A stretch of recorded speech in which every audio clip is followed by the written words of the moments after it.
स्वागत है दोस्तों। आप सुन रहे हैं कहानी वार्ता अपने दोस्त विक्रम के साथ।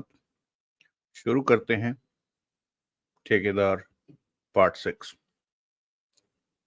राजन भसीन ने दराज से चाबियों का गुच्छा निकाला और उसे मुट्ठी में जकड़ लिया। चेहरे पर व्याकुलता और बेचैनी उछाले मार रही थी। होंठ भिजे से थे। 2 मिनट तो वो इसी तरह से ठिठका सा खड़ा रहा, फिर पलटकर दरवाजे की तरफ बढ़ा। चेहरा सामान्य नजर आने लगा था। वो ठीक ढंग से चल नहीं पा रहा था, परंतु उसे लग रहा था कि टांगे टांगे कांप रही हैं। वो टेढ़ा मेढ़ा सा चल रहा था। दिखने में वो सामान्य, परंतु उसके भीतर जर्रे जर्रे पर घबराहट हावी थी। अपने ऑफिस से निकलकर उसने राहदारी पार की और वहां जा पहुंचा जहां गौतम जी मौजूद था। दूसरे डेस्क पर लड़की अपने काम में व्यस्त थी। गौतम जी हाथ में पेन पकड़े फाइल में व्यस्त था। उसने वहां पहुंचकर भसीन पर नजर मारी, फिर फाइलों पर नजर टिकाता कह उठा, आओ भसीन, बैठो। राजन भसीन का दिल घबराहट के मारे धाड़ धाड़ बज रहा था। चाबियों का गुच्छा उसने सख्ती से मुट्ठी में भींच रखा था। अपने हाव भावों पर उसने काबू कर रखा था। गौतम जी, भसीन सामान्य स्वर में बोला, अब अगर साथ चलें तो बड़े हॉल की सिक्योरिटी चेक कर लें। बड़े हॉल की सिक्योरिटी? गौतम जी ने सिर उठाकर उसे देखा। सामान्य भाव थे चेहरे पर। अभी कुछ दिन पहले ही तो सब कुछ चेक किया था। खैर कोई बात नहीं, एक बार फिर चेक कर लेते हैं। गौतम जी ने फाइल बंद करके दराज में डाली और कुर्सी पीछे सरकाकर उठ खड़ा हुआ। घर पर सब ठीक है? गौतम जी बोला। राजन भसीन का दिल धड़का, परंतु वो मुस्कुरा रहा था। जी हाँ, सब ठीक है, आइएगा कभी। आऊंगा। बच्चों को मेरा प्यार देना। जिस दिन स्पेशल खाना बनाने का इरादा हो मुझे पहले बता देना। गौतम जी हंसा। राजन भसीन भी मुस्कुरा कर रह गया। दोनों वहां से निकले और गैलरी में आगे बढ़ गए। वो जानते थे कि कहीं भी कैमरा उनकी हरकतें और बातें सुन सकता है। भसीन, मैं 3 नंबर वाले नेता की फाइल देख रहा था, जिसने 12 नंबर बॉक्स किराए पर ले रखा है। 8 महीने से उसका किराया नहीं आया। अब तो ब्याज लगाकर उसकी रकम बड़ी हो गई होगी। उसे लेटर डाल देते हैं, अकाउंट डिपार्टमेंट से कह दूंगा कि। नहीं नहीं, उस नेता ने फाइल में ये बात नोट करा रखी है कि उससे पत्र व्यवहार ना किया जाए। शायद वो नहीं चाहता कि किसी को मालूम हो कि हमारे वॉल्ट में उसका कोई वास्ता है। हमारे वॉल्ट से उसका कोई वास्ता है। उसने फोन पर बात करने को कह रखा है। फाइल में नोट है, लेकिन फोन पर बात कर नहीं सकते। वो घोटाले में फंसा है। अब तो हर रोज अखबारों में उसका जिक्र आ रहा है। दोनों सामान्य भाव से आगे बढ़ते जा रहे थे। खैर, किराया तो हम वसूल कर ही लेंगे, जो ब्याज लग रहा है वो भी। गौतम जी सिर हिलाकर बोला। लेकिन इस नेता को लेकर हम कानूनी चक्कर में फंस सकते हैं। वो कैसे? नेता घोटाले में फंसा है। पुलिस उसकी दौलत की तलाश कर रही है। कई लॉकर और बेनामी प्रॉपर्टी को सरकार अपनी गिरफ्त में ले चुकी है, लेकिन हमारे वॉल्ट की तरफ किसी का ध्यान नहीं गया। भविष्य में कभी ये बात खुल गई कि उसने हमारे वॉल्ट में बड़ा बॉक्स ले रखा है, तो हमारे खिलाफ केस बन जाएगा कि उस नेता के खिलाफ जग जाहिर कार्रवाई हो रही है। उसकी दौलत को कानून ढूंढ रहा है, परंतु हमने पुलिस को खबर नहीं दी कि उस नेता ने यहाँ बॉक्स ले रखा है। पल भर की खामोशी के बाद भसीन बोला, ये बात तो वॉल्ट के मालिक ही जाने, लेकिन मैं इतना कह सकता हूं कि अभी इस मामले में हमें चुप ही रहना चाहिए। अगर हमारे नेता के बॉक्स में के बारे में पुलिस से बात अगर हमने नेता के बॉक्स के बारे में पुलिस से बात की, तो हमारे दूसरे ग्राहक सतर्क हो जाएंगे कि आने वाले वक्त में कभी उन पर मुसीबत आई तो हम उनके बारे में भी बता सकते हैं। हमारे वॉल्ट की छवि पर इससे असर पड़ेगा। तो अब वॉल्ट के ग्राहक अपनी दौलत यहां से ले जाना पसंद करेंगे। हाँ, ये बात तो सही कही तुमने। वो दोनों एक दरवाजे पर पहुंचकर ठिठके। 6 फुट चौड़ा और 6.5 फुट ऊंचा वो स्टील का बुलेट प्रूफ आर्म्स प्रूफ दरवाजा था। मुट्ठी में दबा रखा चाबियों का गुच्छा पसीने से भीग गया था। भसीन ने दूसरे हाथ में चाबियां पकड़कर पसीने से भरी हथेली को पैंट पर रगड़कर साफ किया। फिर एक चाबी लगाकर दरवाजा खोला और भीतर प्रवेश कर गए। वो बहुत बड़ा हॉल था और तीव्र रोशनियों का प्रकाश वहां फैला था। पूरे हॉल में उचित फासले पर 12 फीट लंबे और 6 फीट ऊंचे बॉक्स पड़े चमक रहे थे। हर बॉक्स पर नंबर पड़े थे। फर्श पर हरे रंग की नरम गद्दे जैसी कालीन बिछा रखी थी। हमने सुरजीत सिंह को खबर नहीं की कि हम चेक कर रहे हैं। ऐसे में अलार्म बजने पर वो, कोई बात नहीं, वो बात कर लेगा हमसे। कभी कभी सुरजीत सिंह को चेक चौंकना चाहिए। हमेशा आराम ही करता रहता है वो। राजन भसीन ने कहकर हौले से हंसने की चेष्टा की, परंतु हंस नहीं सका ठीक तरह से। उधर से शुरू करते हैं। गौतम जी ने हाथ से एक तरफ इशारा किया। 12 नंबर बॉक्स उस तरफ है। राजन भसीन ने देखा कि सामने 9 नंबर बॉक्स है। यहीं से शुरू कर लेते हैं। वो 9 नंबर बॉक्स की तरफ बढ़ा। गौतम जी ने सिर को झटका दिया और उसके साथ आगे बढ़ गया। ये असली चाबियां तो नहीं है? चेकिंग वाली चाबियां हैं? हाँ। दोनों 9 नंबर बॉक्स के पास जाकर ठिठके। राजन भसीन ने गुच्छे में से एक चाबी छांटी और गौतम जी को देखा। शुरू करो। सब बॉक्सों की सुरक्षा सिस्टम को चेक करने में दोपहर हो जानी है। भसीन ने खुद को मजबूत किया और चाबी बॉक्स के की होल में डाली और फिर उसे घुमाने की चेष्टा की। चाबी 2-3 बार लीवरों के साथ अटकी, फिर घूम गई। दिल को मजबूत करते हुए भसीन ने दरवाजे का हैंडल पकड़ा और पल्लों को बाहर की तरफ खींचा। मात्र 1 इंच पल्ले खुले और रुक गए। इससे ज्यादा पल्ले खोलने के लिए दूसरी चाबी की जरूरत थी, जो कि उसके पास होती थी जिसने बॉक्स किराए पर ले रखा था। उधर पल्ला 1 इंच खुलते ही अटका और कानों को फाड़ देने वाला अलार्म बजने लगा। दोनों ने एक दूसरे को देखा। गौतम जी ने फौरन 1 इंच की झिरी में से बॉक्स के भीतर झांका। बॉक्स के फर्श के पल्ले खुल चुके थे और भीतर पड़ा सामान नीचे गिरता जा रहा था। उसने झिरी में से आंख हटा ली। अलार्म चीखे जा रहा था। अलार्म को बंद करना सुरजीत सिंह के हाथ में था या फिर कंट्रोल रूम में मौजूद वॉच कर रहे गार्ड्स के हाथ में। मिनट भर बीता होगा कि सुरजीत सिंह की आवाज कानों में पड़ी। गौतम जी, भसीन, मैं तुम दोनों को स्क्रीन पर देख रहा हूं। ये क्या कर रहे हो? सिक्योरिटी सिस्टम को चेक कर रहे हैं कि? गौतम जी ने ऊंचे स्वर में कहा। 5 दिन पहले सारी चेकिंग हो गई थी। सुरजीत सिंह का तेज स्वर कानों में पड़ा। ये चेकिंग 15 दिन में एक बार होती है। 5 दिन बाद ये सब करने की क्या जरूरत है? जरूरत पड़ने पर हम बीच में भी ये चेकिंग कर सकते हैं, राजन भसीन ने ऊंचे स्वर में कहा। उसके लिए मुझे पहले खबर करना जरूरी है। तुम दोनों ने मुझे खबर नहीं दी कि चेकिंग करने जा रहे हो। अलार्म बंद करो, गौतम जी का सिर फटने लगा है। तभी कंट्रोल रूम से अलार्म बंद कर दिया गया। हॉल में एकाएक शांति छा गई। कानों में अभी भी जैसे अलार्म की आवाज महसूस हो रही थी। तुम लोगों ने मुझे खबर क्यों नहीं की? सुरजीत सिंह की आवाज कानों में पड़ी। वहां लगे गुप्त माइक के जरिए उनकी बात हो रही थी। ध्यान नहीं रहा, राजन भसीन बोला। ये भूल हमसे अवश्य हुई। अब अलार्म बजते ही ऑफ कर देना। कंट्रोल रूम से तुम हम पर नजर रख सकते हो। यहाँ के सब बॉक्सों का अलार्म सिस्टम चेक करना है। ये काम यहीं रोक दो। सुरजीत सिंह का सर कानों में पड़ा। अब किसी बॉक्स को चेक नहीं करोगे? क्यों? गौतम जी का सर तीखा हो गया। क्योंकि 5 दिन बाद ही सुरक्षा सिस्टम को चेक करने का आदेश मेरे पास नहीं है। तो क्या हो गया? 1-2 बार पहले भी ऐसा हो चुका है, गौतम जी ने कहना चाहा। तब मुझे पहले खबर कर दी गई थी। मेरी रजामंदी ले ली गई थी। मुझे खबर किए बिना अचानक ये सब करना मुझे ठीक नहीं लगा। मैं यहाँ का सुरक्षा इंचार्ज हूँ। मुझे खबर करने का ख्याल तुम्हें पहले आना चाहिए था। हैरानी है कि तुम दोनों में से किसी को भी मेरे से बात करने का ध्यान नहीं आया। सॉरी सुरजीत सिंह, भसीन बोला। भविष्य में हम ध्यान रखेंगे। बॉक्स का दरवाजा बंद करके हॉल में बाहर आ जाओ। नाराज क्यों होते हो? गौतम जी ने मुस्कुराकर कहा। सुरक्षा सिस्टम तो चेक कर लेने दो, तब बहस मत करो। सुरजीत सिंह का सख्त सर कानों में पड़ा। मालिकों के लिखित आदेश के बिना मैं सुरक्षा सिस्टम चेक करने की इजाजत नहीं दूंगा।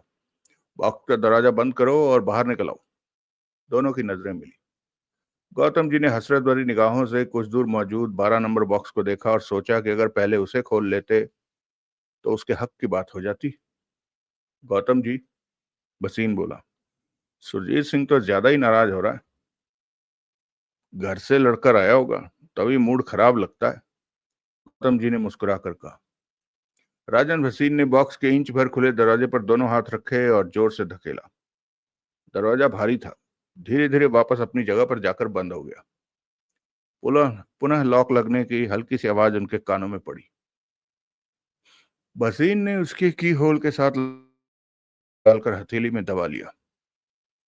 सुरजीत सिंह की निगाहें उनकी निगाहें पुनः मिली। सुरजीत सिंह, गौतम जी बोला। बोलो। सुरजीत सिंह की आवाज स्पीकर से निकलकर उनके कानों में पड़ी। मेरे ख्याल में तुम ज्यादा नाराज हो रहे हो, हमें सुरक्षा सिस्टमों की चेकिंग पूरी कर लेने दो। ये बात मेरे अधिकार क्षेत्र से बाहर है। वॉल्ट के लिखित आदेश होने पर मैं गौतम जी ने जेब से मोबाइल फोन निकाला। रजनी देवी से तुम्हें फोन पर सहमति दिलवा देता हूं। फोन पर उनकी आवाज में कोई दूसरा भी बोल सकता है। सुरजीत सिंह का तीखा स्वर कानों में पड़ा। ये कहकर तुम हम पर शक कर रहे हो? ये मेरी ड्यूटी का हिस्सा है। शक किए बिना मैं अपने फर्ज को अंजाम नहीं दे सकता। वैसे मैं तुम दोनों पर शक नहीं कर रहा, अपने फर्ज को अंजाम दे रहा हूँ। कहीं भी गड़बड़ हो गई तो मेरे लिए जवाब देना कठिन हो जाएगा। मेरी नौकरी चली जाएगी, मैं जेल चला जाऊंगा। इसलिए मैं अपनी ड्यूटी की तरफ से लापरवाह नहीं हूं। तूने मेरा 2,500 रुपया देना है, गौतम जी बोला। आगे से मैं तेरे को उधार नहीं दूंगा। उधार देकर तुम गलत काम करने को कह रहे हो? नहीं, मैं तुम्हारी आवाज को नीचा करना चाहता हूँ। हमारे लिए इतनी सख्ती ठीक नहीं है, ये बाहरी लोगों के लिए है। मैं सख्ती नहीं कर रहा, अपनी ड्यूटी कर रहा हूँ, राजन भसीन बोला। ये मानने वाला नहीं लगता। गुस्से में इसकी बीवी ने इसे नाश्ता भी नहीं दिया होगा। ठीक कहते हो, सुरजीत सिंह की आवाज आई। अब तुम दोनों बाहर निकलकर हॉल का मुख्य दरवाजा भी बंद कर दो। गौतम जी ने 12 नंबर बॉक्स पर नजर मारी, फिर भसीन को देखा। चलो, कल ये चेक कर लेंगे, कल ये चेकिंग कर लेंगे। लिखित आदेश मिल जाएगा सुरजीत सिंह को। दोनों ने सिर को झटका दिया और बाहर जाने वाले दरवाजे की तरफ बढ़ गए। 9 नंबर बॉक्स का काम हो गया था, 12 नंबर वाला रह गया था, जिसकी दौलत गौतम जी विकास के लिए पा लेना चाहते थे। मुख्य दरवाजा ठीक से बंद कर देना, सुरजीत सिंह की आवाज कानों में पड़ी। अगला दृश्य। एकाएक ही वहां भूचाल जैसी आवाजें होने लगी। देवराज चांद और सोहनलाल ने चौंक कर देखा। छत पर चिपके पल्लों में से एक के पल्ले खुलकर नीचे को झूल रहे थे और उसमें से सामान निकलकर नीचे मौजूद खुले मुंह वाले बॉक्स में गिर रहा था। इस तरह सामान गिरता पाकर उन्हें बवंडर का सा एहसास हो रहा था। कुछ समझ नहीं आ रहा था कि क्या गिर रहा है। छत के खुले पल्लों से सामान निकलकर रफ्तार से नीचे गिर रहा था। ये सब कुछ आधे 1 मिनट में हो गया और फिर गहरी शांति छा गई, लेकिन कानों में अभी भी आवाज गूंजती महसूस हो रही थी।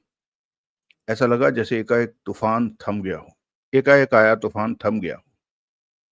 तभी देवराज चांद जल्दी से उस बॉक्स के पास पहुंचा जिसमें सामान गिरा था। ऊपर छत पर लगे खुले पल्ले धीरे धीरे ऊपर उठते हुए बंद होने लगे थे। सोनलाल उधर पहुंचा जहां थैला पड़ा था। थैला उठाकर उधर बढ़ा। देवराज चांद ने नीचे वाले बॉक्स का दरवाजा खोला तो बड़े बड़े पैकेट बंधे हुए बाहर को आ गिरे। ऐसे ही पैकेटों से वो सारा बॉक्स भरा हुआ था। देवराज चांद ने पैकेट को उठाकर देखा। उस पर किसी का नाम लिखा था। दूसरे पैकेट पर दूसरा नाम लिखा था। कोई छोटा पैकेट था तो कोई बड़ा। पास खड़ा सोहनलाल कह उठा, जिस ज्वेलर के जेवरात हैं उस पैकेट पर उसका ही नाम लिखा है। हाँ। देवराज चांद ने हाथ में पकड़े पैकेट की डोरी तोड़कर उसे खोला। पैकेट के भीतर 5-6 छोटे छोटे डब्बे थे जिसमें जेवरात चमक रहे थे। दोनों की नजरें मिली। सोहनलाल, देवराज चांद गंभीर स्वर में बोला, डिब्बे का बोझ उठाने की जरूरत नहीं है। पैकेट खोलते जाओ और भीतर पड़े जेवरातों को निकाल निकाल कर थैले में डाल लो। ये ठीक रहेगा, थैला भी ज्यादा नहीं भरेगा और उठाने में भी आसानी रहेगी। कहते हुए सोहनलाल ने थैले का मुंह खोला, नीचे फर्श पर पास ही रखा और उसके बाद दोनों पैकेट उठा उठाकर खोलने लगे और भीतर पड़े जेवरात थैले में फेंकते जा रहे थे। फुर्ती से ये काम होने लगा था। वो बॉक्स लगभग पूरी तरह भरा हुआ था। गौतम जी ने 12 नंबर बॉक्स का जिक्र किया था। गौतम जी ने 12 नंबर बॉक्स का जिक्र किया था। सोहनलाल काम में व्यस्त बोला। वो नहीं खुला। उसमें पड़ा सामान भीतर नहीं आया। देवराज चौहान अपने काम में व्यस्त बोला। सामान नीचे आया तो उसे ले जाना हमारी जिम्मेवारी है। नहीं आया तो हमारी कोई गलती नहीं। मेरे ख्याल में 12 नंबर का सामान भी जल्दी ही नीचे आएगा। वॉल्ट के मालिकों को यहां भी वीडियो कैमरा लगाना चाहिए था। यहां भी सुरक्षा व्यवस्था होनी चाहिए थी, देवराज चौहान ने कहा। उन्हें शायद इस बारे में उन्होंने शायद इस बारे में सोचा नहीं होगा कि वॉल्ट के भीतर काम करने वाले ही बाहर के लोगों के साथ मिलकर ऐसे किसी काम को अंजाम दे सकते हैं। कोई बात नहीं, जब हम इस माल को ले जाएंगे तो वो अपनी इस गलती को सुधार लेंगे। दोनों के हाथ तेजी से चल रहे थे। पैकेटों में बंद कीमती जेवरात थैले में पहुंचते जा रहे थे। धीरे धीरे वो थैला 22 अरब जैसी बड़ी दौलत को अपने में समेटता जा रहा था। अगला दृश्य। गौतम जी को अपनी जगह पर बैठे 5 मिनट ही हुए थे कि सुरजीत सिंह उसके पास जा पहुंचा। उससे तो गौतम जी पहले ही कल्पा हुआ था। अगर जरा सा मौका मिलता तो वो 12 नंबर खोल सकता था। अब क्या तकलीफ है? गौतम जी ने सुरजीत सिंह को घूरा। तकलीफ तो बहुत है। फूटो। तुम लोगों ने सुरक्षा सिस्टम चेक करने के लिए जो बॉक्स खोला उसका नंबर 9 है। कोई भी बॉक्स खोलते उसका कोई नंबर तो होता ही, गौतम जी उखड़े स्वर में बोला। उसका दरवाजा खुलने पर बॉक्स का फर्श खुल गया होगा। गौतम जी ने फौरन खुद को संभाला। नहीं खुला। अब गौतम जी की आवाज में ढीलापन आ गया था। क्यों नहीं खुला? कह दिया नहीं खुला। मैंने झिरी में से झांका था। गौतम जी को लगा गड़बड़ होने वाली है। सुरजीत सिंह कई पलों तक गौतम जी को घूरता रहा। खाएगा क्या? गौतम जी जबरदस्ती वाले ढंग में मुस्कुराया। देख तो ऐसे ही रहा है। गौतम जी, सुरजीत सिंह अपने शब्दों पर जोर देकर कह उठा। अलार्म तभी बजा जबकि उसे गलत चाबी से खोला गया है।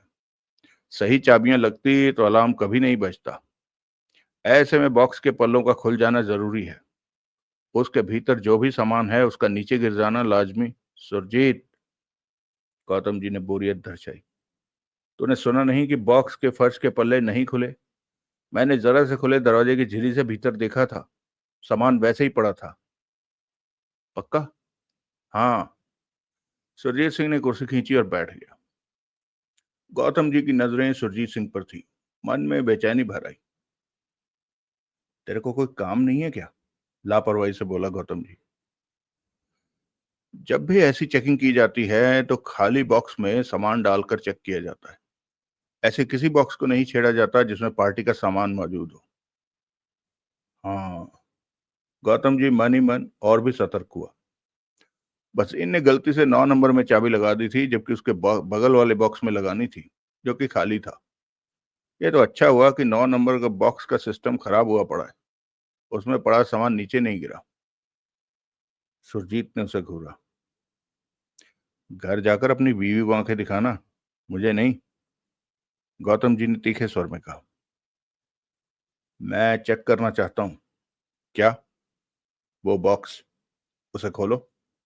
मैं भी झिरी में से झांक कर देख लूंगा कि भीतर सब ठीक है, सुरजीत सिंह ने ढीठ स्वर में कहा। मेरे पर विश्वास नहीं? अब नहीं रहा।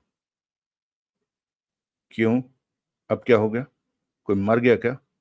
गौतम जी, सुरजीत सिंह का स्वर शांत था।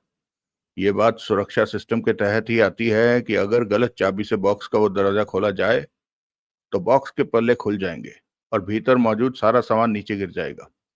ऐसे में उस सामान को नीचे गिरना चाहिए और तुम कहते हो कि ऐसा कुछ नहीं हुआ। मैं ठीक कह रहा हूं। साथ में ये जोड़ लो कि ऐसा ना होने का मतलब है कि 9 नंबर बॉक्स का सुरक्षा सिस्टम ठीक नहीं है, खराब हो गया है। तभी तो उसके फर्श के पल्ले नहीं खुले। सुरक्षा सिस्टम कैसे खराब हो सकता है? गलत चाबी ने लॉक की लीवरों से छेड़छाड़ की तो अलार्म बजने लगा था। इसलिए सारे सिस्टम ठीक हैं, फर्श के पल्ले अवश्य खुले होंगे। देख भाई, पल्लों से जुड़ा कोई सिस्टम खराब हो गया होगा, मेरा दिमाग मत खा। मैं बॉक्स को चेक करना चाहता हूँ। इस बारे में जो बात करनी है भसीन से कर। किसी को वहां ले जाने का अधिकार उसी के पास है। कहने के साथ ही गौतम जी ने इंटरकॉम का रिसीवर उठाया और बटन लगाकर उसे कान से लगाया। तेरे को मेरे पे विश्वास नहीं रहा? भसीन पे विश्वास नहीं रहा? दिमाग खराब हो गया तेरा जो। हेलो। उधर से भसीन की आवाज आई। मेरे पास आ। सुरजीत सिंह बात करना चाहता है। क्यों? आकर पूछ ले। उल्टी बुल्टी बातें कर रहा है। कहने के साथ ही सुरजीत गौतम जी ने रिसीवर रख दिया। सुरजीत सिंह आराम से बैठा गौतम जी को देख रहा था कि एकाएक मुस्कुराया। दांत क्यों फाड़ रहा है? गौतम जी ने उसे घूरा। सोच रहा हूं कि मैंने ऐसा कुछ नहीं कहा कि तू इतना परेशान हो जाए। परेशान? वो और भी उखड़ा। मुझे तो इस बात का गुस्सा आया हुआ है कि तूने हमारी चेकिंग रोक दी। तेरे को पहले खबर करना क्या भूल गए? आफत आ गई। नियम के मुताबिक मुझे खबर करनी जरूरी है। तुम्हारी और भसीन की लिखित शिकायत भी कर सकता हूं कि वॉल्ट के सुरक्षा नियमों की परवाह न करते हुए तुम लोगों ने गलत काम की। इसे भूल नहीं कहते, गलती कहते हैं। जो ऐसी गलती करेगा वो वॉल्ट की देखरेख क्या करेगा? सुरजीत सिंह बोला। शिकायत तैयार करो और मालिकों को दे दो, गौतम जी ने तीखे स्वर में कहा। गौतम, सुरजीत सिंह का स्वर गंभीर हो गया। अगर मैंने शिकायत दे दी तो सफाई में कुछ नहीं कह सकोगे। इस भ्रम में मत रहना कि वार्ड के 3 मालिकों में से एक के साथ तुम्हारे अच्छे रिश्ते हैं। उसका इशारा रजनी देवी की तरफ था और गौतम जी दांत भींच कर रह गया। क्योंकि जो शिकायत मैं दूंगा देर सवेर उसका जवाब वार्ड के मालिक मुझे देंगे कि मेरी शिकायत पर उन्होंने फला फला एक्शन लिया। और सारी बात में सबसे बड़ी बात तो ये होगी कि चेकिंग उस वक्त की गई जब नीचे 2 बाहरी व्यक्ति लिफ्ट की जांच कर रहे हैं। बॉक्स में पड़ी दौलत तो नीचे ही गिरेगी। गौतम जी ने महसूस किया कि सुरजीत सिंह की ये बात बिल्कुल सही है। उसने सही पॉइंट पकड़ा। तुम ठीक कह रहे हो। राजन भसीन पास आता कह उठा। ये चेकिंग हमें तब करनी चाहिए जब नीचे बाहर का कोई व्यक्ति ना हो। उन दोनों के बारे में हमें ध्यान नहीं रहा। इसकी और बात सुनो, गौतम जी बोला। इसे हम पर विश्वास नहीं है। कहता है बॉक्स चेक करेगा। कहीं उसमें रखा सामान नीचे तो नहीं गिर गया। ठीक कहता है। भसीन मुस्कुराया। ड्यूटी में आता है ये सब। इसे हम पर विश्वास नहीं तो। अलार्म बजा। बॉक्स का दरवाजा खुला। ऐसे में बॉक्स में पड़ा सामान नीचे गिर जाना चाहिए। सुरजीत सिंह बोला। बॉक्स के पल्ले खुल जाने चाहिए। ऐसा ही होना चाहिए। ऐसा ना होने का मतलब है बॉक्स के सिक्योरिटी सिस्टम में खराबी आ गई है। तुम भी यही कहते हो कि बॉक्स में रखा सामान नहीं नीचे नहीं गिरा? नहीं गिरा तो यही कहूंगा कि नहीं गिरा, राजन भसीन बोला। ये बात मुझे उसी वक्त बतानी चाहिए थी, सुरजीत सिंह बोला। कैसे बताते? भसीन ने मुंह बनाकर कहा। तुमने तो हमें कुछ कहने का मौका ही नहीं दिया। वहां से निकलने को कहने लगे। एक बार भी तुमने ये नहीं पूछा कि। छोड़ो इन बेकार बातों को, सुरजीत सिंह ने सिर हिलाकर कहा। मैं 9 नंबर बॉक्स देखना चाहता हूँ। वो मुझे खोल कर दिखा दो या फिर नीचे का हॉल दिखा दो जहां लिफ्ट के मिस्त्री काम कर रहे हैं। मैं सिर्फ इतना देखना चाहता हूँ कि बॉक्स में रखा सामान कहीं नीचे तो नहीं गिरा। राजन भसीन का दिल जोरों से धड़क रहा था। दोनों की नजरें मिली, फिर भसीन ने सहज भाव से सुरजीत सिंह को देखा। जो तुम कह रहे हो मैं उसकी जरूरत नहीं समझता। फिर भी मुझे कोई एतराज नहीं है। तुम इस तरह अपनी तसल्ली करना चाहते हो तो कर लो। भसीन का स्वर सामान्य था। कहीं और का गुस्सा तुम हम पर निकाल रहे हो। चलो मेरे साथ, देख लो बॉक्स। सुरजीत सिंह उठ खड़ा हुआ। भसीन का दिल अब और भी जोरों से धड़कने लगा। वो समझ नहीं पा रहा था कि अब क्या होगा। नीचे डकैती हो रही है और सुरजीत सिंह वहां नजर मारने को अड़ा हुआ है। मैं भी साथ चलता हूं, गौतम जी उठ खड़ा हुआ। तेरी क्या जरूरत है? सुरजीत सिंह बोला। बहुत जरूरत है, गौतम जी ने मुंह बनाकर कहा। पहले तो हम तेरे को उस झिरी में से दिखाएंगे कि ले देख ले, भीतर का सारा सामान ठीक है। फिर लात मारकर तेरे को इंच भर की झिरी में से भीतर धकेल दूंगा। खाम खा हमारा वक्त खराब करता है। सुरजीत सिंह ने भसीन को देखा। हॉल में जाकर चेक करेंगे तो फिर अलार्म बजेगा, सुनने वाले गार्ड्स को परेशानी होगी, सुरजीत सिंह ने कहा। मेरे ख्याल में नीचे चलते हैं जहां वो लिफ्ट की जांच कर रहे हैं। वहां से पता चल जाएगा कि ऊपर से बॉक्स का सामान नीचे गिरा या नहीं। उन दोनों से पूछ भी लेंगे कि उन्हें कितनी देर लगेगी। इस तरह किसी को ज्यादा देर भीतर अकेला छोड़ना ठीक नहीं है। तू जहां जाना चाहता है वहां चल, पीछा छोड़, गौतम जी बोला। मुझे एक बात समझ में नहीं आती कि तुम जैसे वहमी आदमी के साथ तेरे घर वाले कैसे रहते हैं।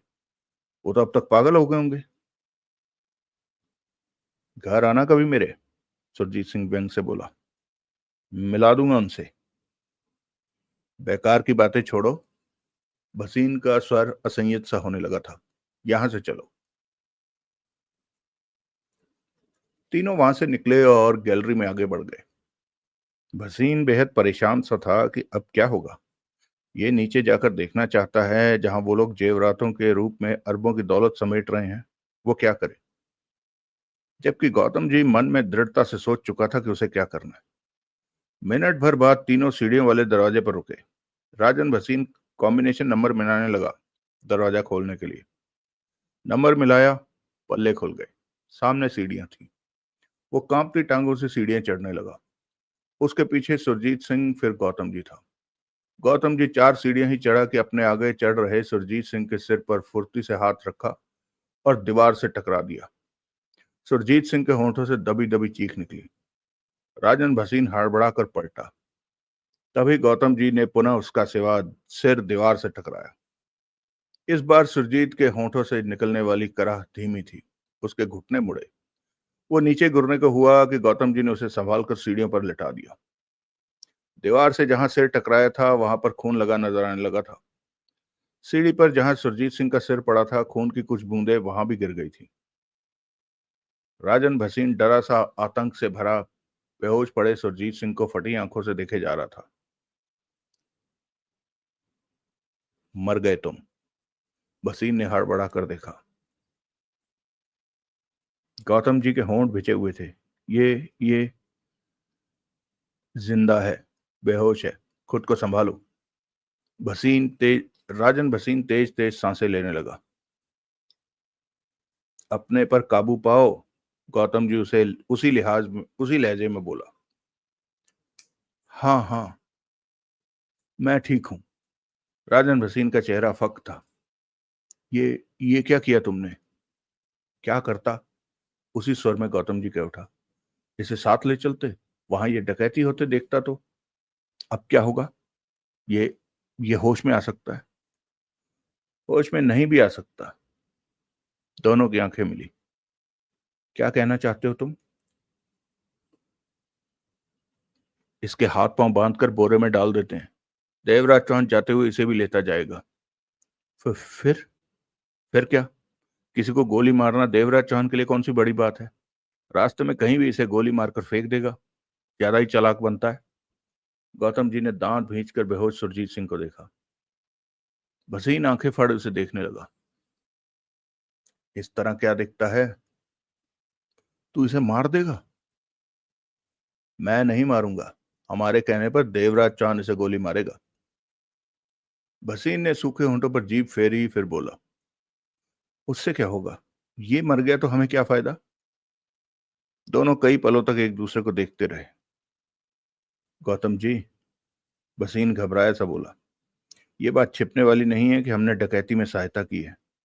जिसने भी डकैती डाली है, हमने उसका रास्ता आसान किया है। पुलिस जब काम करेगी तो सब कुछ खुलता चला जाएगा। तब इसे देवराज चौहान ने मारा हो या हमने, कोई फर्क नहीं पड़ता। डकैती के साथ हत्या भी जुड़ जाएगी। इसके मरने से हमें नुकसान ही होगा, फायदा नहीं। वैसे तो मैं कह सकता हूं कि देवराज चौहान ने मेरी बहन का अपहरण। कहते कहते राजन भसीन ठिठका। तुम तुम क्यों देवराज चौहान का साथ दे रहे हो? तुम्हारा तो कोई आगे पीछे कोई नहीं है।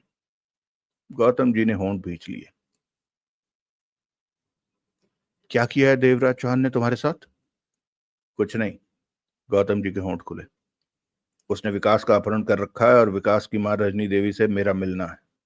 रजनी देवी के कहने पर मुझे ये सब करना पड़ रहा है। ओह, समझा। भसीन की निगाह बेहोश सुरजीत सिंह पर गई।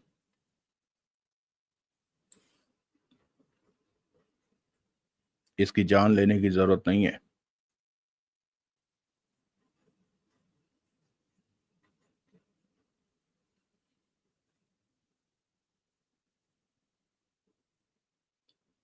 हम हत्यारे नहीं हैं कि इस तरह किसी को खत्म करने का फैसला कर लें। हम मजबूर हैं। गौतम जी गहरी सांस लेकर रह गया। तो इसका क्या करें? इसके हाथ पांव बांध कर कहीं डाल देते हैं। बसीन घबराया सा कह उठा। ये मर गया तो इसके घर वालों की बुरी हालत हो जाएगी। अभी तो बच्चों की शादियां करनी है इसने। तुम अपनी फिक्र करो। गौतम जी ने उसे घूरा। मालूम है, इस डकैती के बाद हमें पुलिस का सामना करना पड़ेगा। मैं जानता हूं बहुत कुछ होगा बाद में। भसीन भारी स्वर में बोला। लेकिन इसके अलावा कोई रास्ता भी तो नहीं है मेरे पास। देवराज चौहान की बात ना मानी तो वो मेरी बहन को मार देगा। इस वक्त वो यहाँ डकैती कर रहा है। पुलिस को बुलाकर उसे फंसा दिया। उसके साथियों के पास कैद मेरी बहन की हत्या कर दी जाएगी। विकास के साथ भी ऐसा ही होगा। वक्त बर्बाद मत करो, इसे बांध कर कहीं डाल दो। देवराज चांद को डकैती करके सुख शांति से यहां से निकल लेने दो। इसी में मेरी बहन और विकास का भला है। इसकी टांगे पकड़ो, मैं हाथ पकड़ता हूं। ऊपर किसी कमरे में ले जाकर इसे बांध देते हैं। दोनों तेजी से हरकत में आ गए।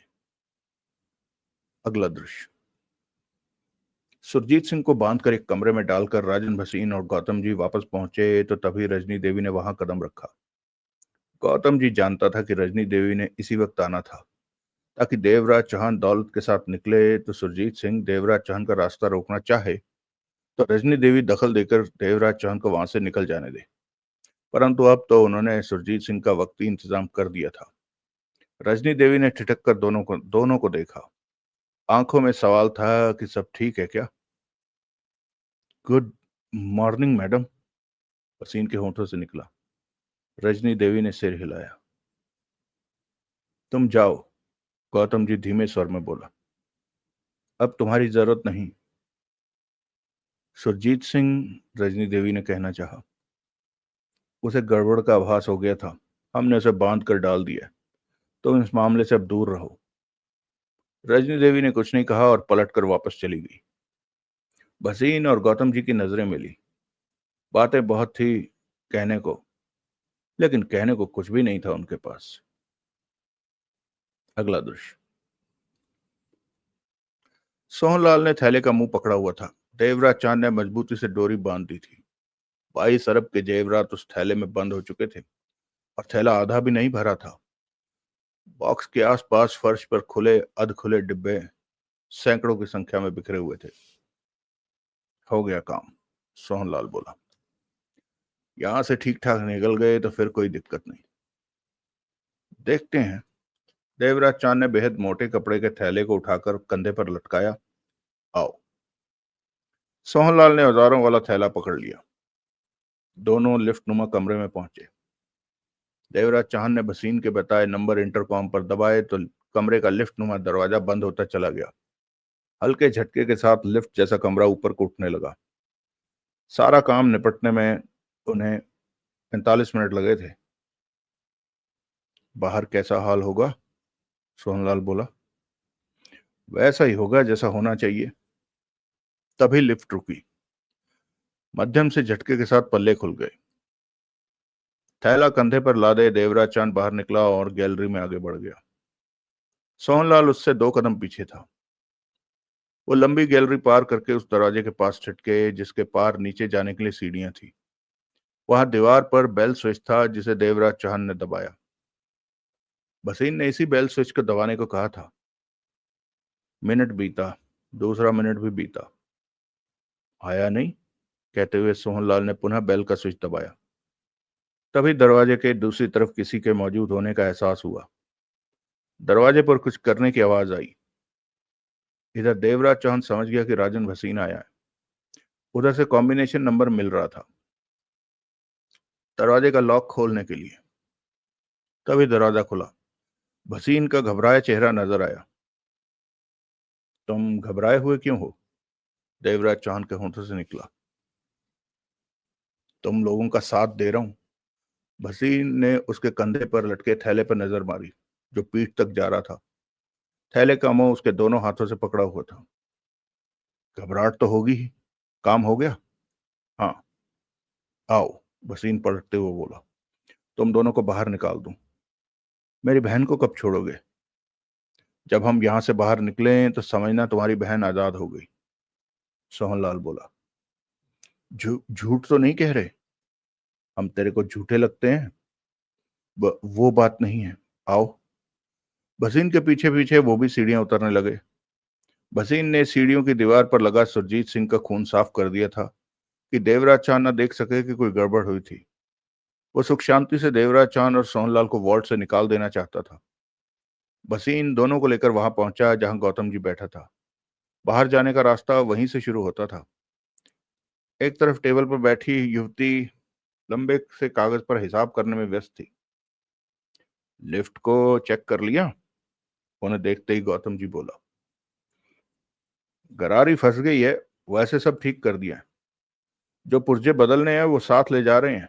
देवराज चांद ने एक हाथ से थैला पकड़े और दूसरे हाथ से टोपी ठीक की। चलते हैं, सप्ताह भर तो लग ही जाएगा दूसरे पुर्जे लेकर आने में। चलो चले, जल्दी करो। वो शब्द उसने सोहनलाल से कहे। दोनों बाहर निकले। भसीन उनके साथ था।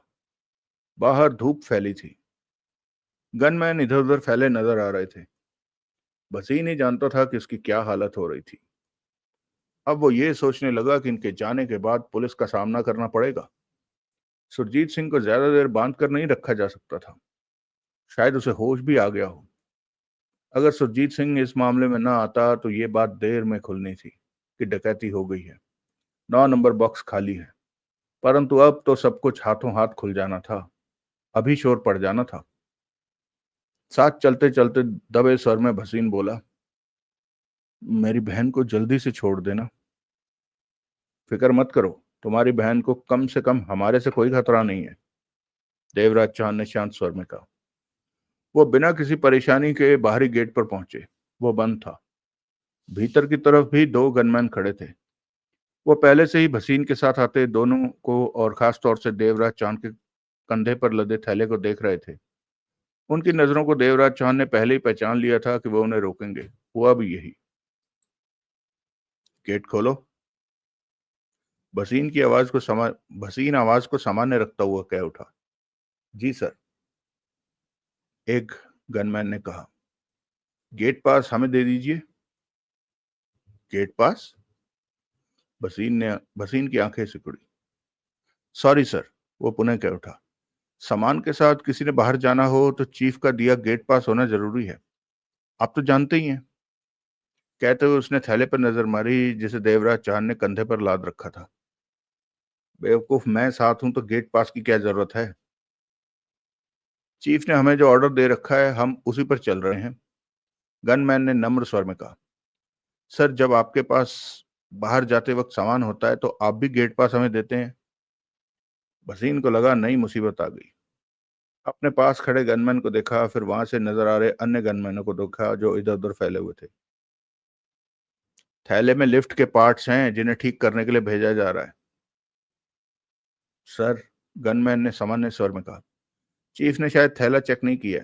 किया होता तो अवश्य पास बना कर देते। आप कहें तो चीफ से पास बनवा लाऊं? सुरजीत वहां मिला नहीं, भसीन बोला। शायद बाहर गया होगा। चीफ बाहर नहीं गए, गनमैन बोला। बाथरूम गए होंगे। मैं चीफ से पास बनवा लाता हूं, गनमैन बोला। भसीन के चेहरे पर सख्ती आ गई। मोरी लाल, सोहनलाल गोली वाली सिगरेट सुलगा कर कह उठा। ऐसी जगह काम करने का मजा नहीं आता जहां इतनी रोक टोक हो। अब की बार पार्ट्स लगाने के लिए दूसरों को भेजेंगे, हम नहीं आएंगे यहाँ। रोक टोक जरूरी है भाई, ये वॉल्ट है। लोग यहाँ पैसे रखते हैं, कोई पैसा उठा कर ले गया तो। लेकिन हम तो लिफ्ट ठीक करने आए हैं, हमें दूसरी बातों से क्या। वो देख, दूसरे साहब आ रहे हैं, वो बात कर लेंगे, सब ठीक हो जाएगा। सबने देखा गौतम जी इस तरफ आ रहा था। गौतम जी के करीब आते ही भसीन कह उठा। सुरजीत कहीं नजर नहीं आ रहा और ये पास मांग रहा है, गेट नहीं खोलता। गौतम जी ने तीखी निगाहों से गार्ड को देखा। क्या तमाशा लगा रखा है? गौतम जी का स्वर कठोर था। सर वो पास। Shut up.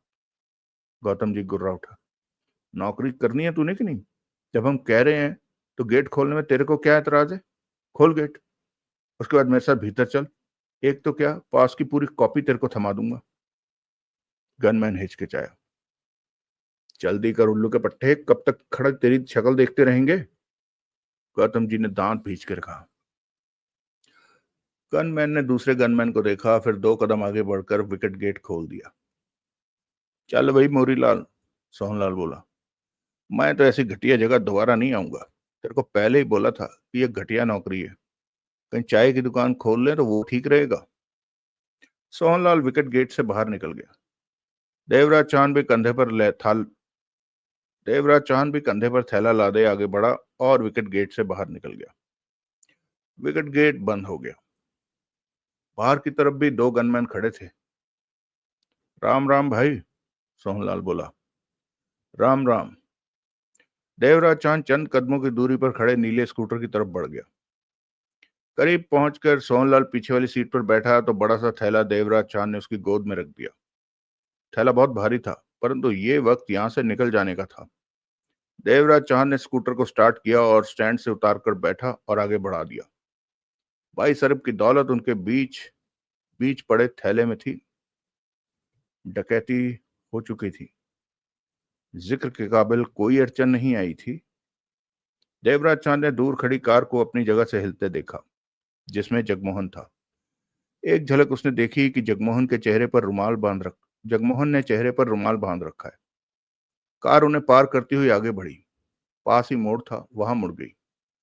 देवराज चांद ने भी मध्यम रफ्तार से स्कूटर मोड़ा तो सड़क किनारे देवराज चांद भी मध्यम रफ्तार से स्कूटर चलाता मुड़ा तो सड़क किनारे कार खड़ी नजर आई। उसने स्कूटर कार के पास ले जाकर रोका, स्टैंड लगाया और पीछे बैठे सोहनलाल की गोद से थैला उठाया और कार की तरफ बढ़ गया। सोहनलाल भी फुर्ती से उतरा, कंधे पर लटके औजारों वाले बैग को संभाला।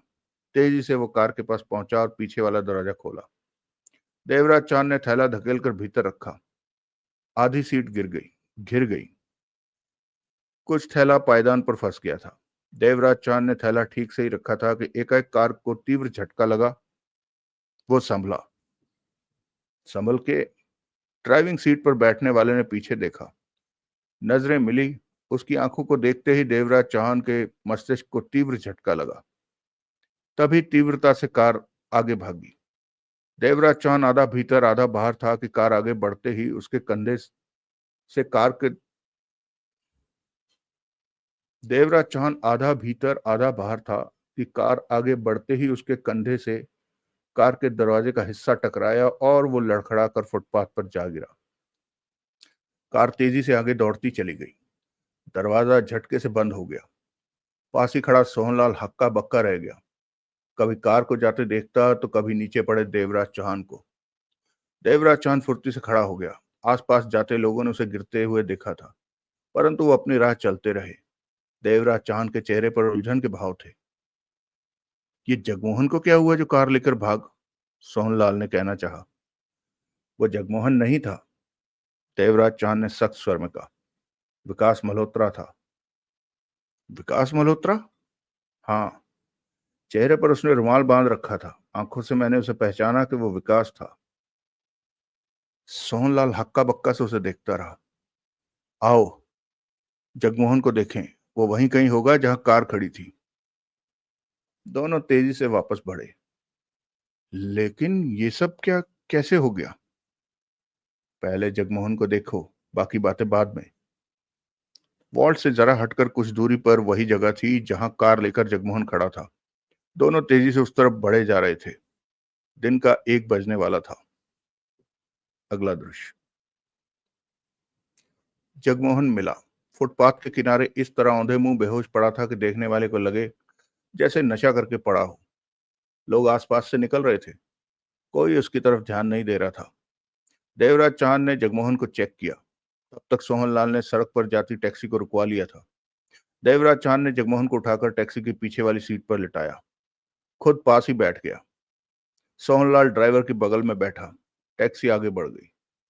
इसके साथ ही ड्राइवर बोला, कहाँ चलना है साहब? चला चल, सोहनलाल बोला, घूमता रहे, तेरा मीटर चलता रहेगा। हमारे आदमी को होश में आने दे। क्या हुआ इसे? कुछ खास नहीं, कभी कभार दौरा पड़ जाता है, होश आ जाएगा। देवराज चांद जगमोहन को चेक कर चुका था, कहीं भी चोट का निशान नहीं था। वो बेहोश था। टैक्सी सड़कों पर घूमती रही। 15 मिनट के बाद जगमोहन को होश आने लगा। ठीक है, सोहनलाल ने चैन की सांस ली। होश में आ रहा है। जगमोहन ने आंखें खोली। कुछ पलों तक वो इधर उधर देखता रहा, फिर उठ बैठा। क्या हुआ वो उसने कहना चाहा कि सोहनलाल ने टोका।